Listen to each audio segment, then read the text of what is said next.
Well, now we're ready to put our bassoon away. Never lay your bassoon down flat. The bassoon should either be in your hands or in the case. Bassoons are expensive instruments.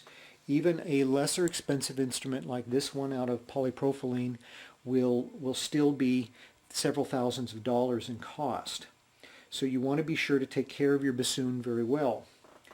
So the first thing I do with the bassoon is I take the bassoon apart in the opposite order that I put it together. So the first off comes the bell, goes right in. Next, I unhook the pin up here and take off the long joint.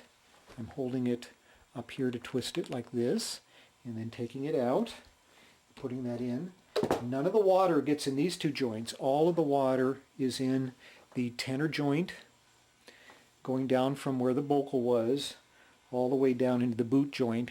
And often there will be water that collects here, so you want to make sure that you keep this up and down, up so it doesn't move the water into any of the pads.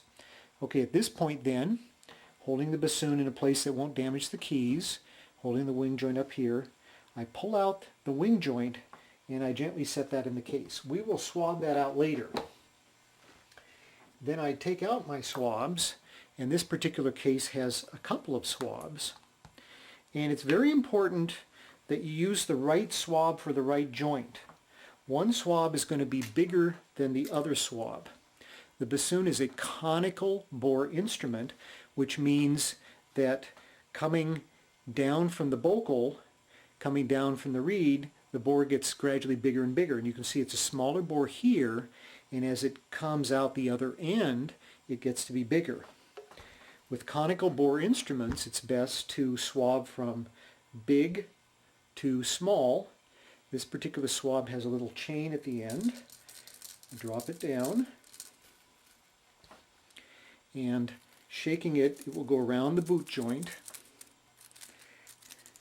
and then comes out the other end like this, and I pull the swab gently through the instrument. Okay, that joint then goes here, and then last of all I take the swab for the tenor joint. Again, I go through the biggest hole first. The biggest hole is the opposite end of the bocal, and I drop down the swab, making sure the swab end is free, and I gently pull that through the bassoon and put it back in the case. The swabs then can be folded up and then stowed away, and the other elements stowed away in the case as well. And there we are.